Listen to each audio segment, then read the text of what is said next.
Martha said, this, I don't know what iteration we are on this, but the council should have before them 5 options for consideration. All of them will have different revenue projections, but rather than discuss them in detail, I would like to quickly summarize what the common factors are in each one of those options. Those common factors would be that we're proposing that the businesses, the home occupation, and the rentals all be charged the base fee of $64, unless it's in a new application, in which case they would be charged $82.34. We're also proposing that the rentals be charged the base regulatory fee of $13.27. That's $10 less than what was proposed in the study. The reason being that $10 of that is for the Good Landlord Program. And at this point in time, we are not recommending implementing the Good Landlord Program, and so we can only charge the $13.27 for code enforcement and compliance. And that's what the base regulatory fee would be for. The differences you will find in each of the options is the calculations that we've made on the disproportionate fees for the businesses, and that's what each of the options are. The one that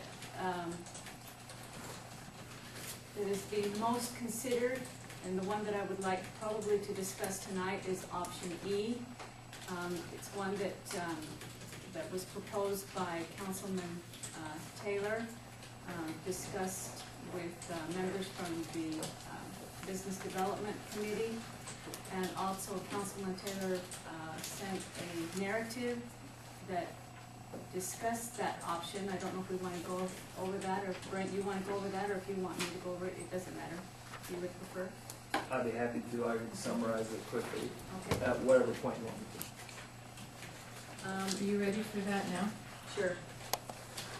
to. The key points of this proposal, and I've got Sean Maynard out here, he's the president of the Northview Business Alliance, the business association we have here in our city, and he and I talked about a month ago, I think the first time, that when all these proposals were being made, you know, what to do with the study, what changes to be made, and we discussed some ways that we could make a proposal that was going to meet several needs. One, raise some more revenue for the city to cover the costs that are discussed in this study.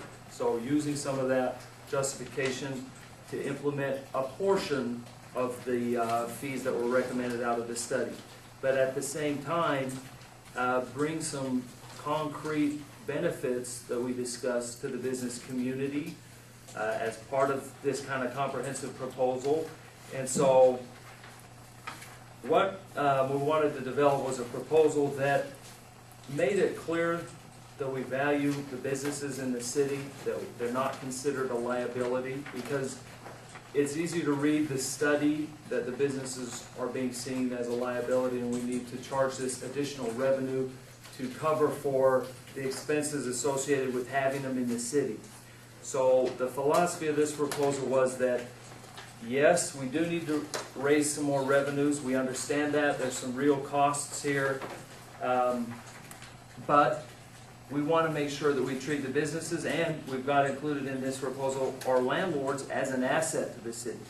Because businesses bring us revenue in terms of sales tax, they provide jobs, they give convenience to our residents so they can buy things in our city, and landlords provide housing for a large number of our residents. So this proposal really hits hard on that if we're raising these fees, there has to be some benefits that we're giving. So it does propose to implement a portion of the fees from the study using a formula. It's a bit, we went through this a lot to try and figure the best formula we wanted to propose, and here's how we eventually decided to propose it: that the disproportionate fees as recommended in the study, we implement the first $250 of anyone's fee will be implemented at 100%. So if they have a fee less than $250, it'll be implemented, like some are $21. I think family services had a fee of $21. That would be, that'd be implemented. So the first $250 of the fee would be implemented at 100%. The next $250 would be implemented at 50%.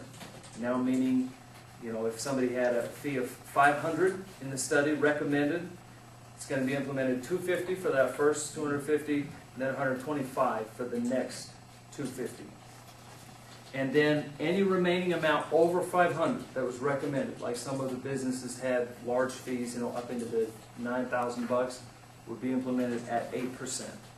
So that's the basis for the implementation of the fees.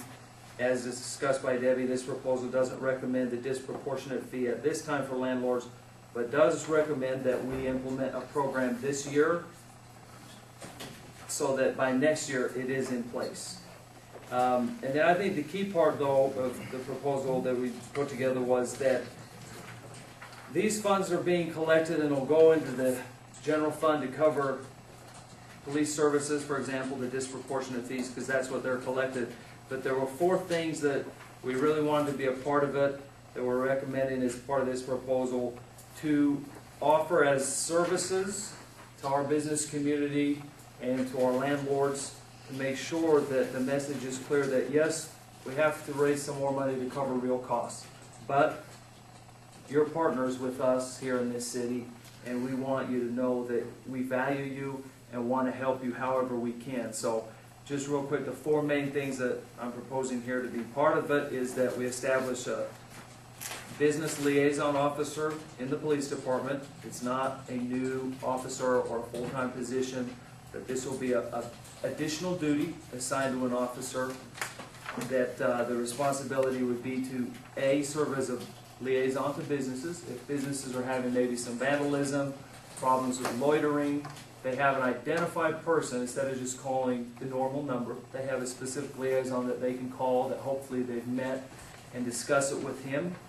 Also, another responsibility would be that this business liaison officer makes a number of business calls every month, so that he's out there meeting with businesses, not just waiting for them to call, but being proactive in taking that service to them. Another one, as part of the good landlord, there's going to be if we implement that, and again I am hoping we do, there would be a liaison assigned to that. Most other cities have that in the police department for the landlords. So I would like to see that right now. If we're charging the landlords a licensing fee, I'd like them to see them get an additional benefit, that right away there's a liaison identified for them as well. Because there's some special concerns, that involve the police when somebody is a landlord, and some of our landlords in previous meetings have discussed those. So I'd like to see some kind of a liaison officer identified to them, so they have a name and a number of who to go to for concerns. Then the last 2, kind of these additional services that's part of this proposal, is create an economic development fund that takes the amount we're recommending here is 20% of the licensed revenues, an amount equivalent to that, into an economic development fund that the city will use to support campaigns such as the Spend It in North Ogden. There's a number of very exciting initiatives that the Economic Development Committee is discussing now on how to spur economic growth in the city, and those are the kind of things that could be funded by this Economic Development Fund. The specific things aren't in there because they'll have to be approved by the council, but I would like to see us commit to establishing this kind of a fund so that yes, we're charging the businesses more, but we're delivering some additional services to our business community, and also not just saying, we see them as an asset, but putting some money up to really show them that we value them in our community and want to support them through this economic development fund. So the kind of things, like I say, it could be used for would be funding economic development marketing, Spend It in North Ogden. We could send flyers to our residents about shopping local, things like that.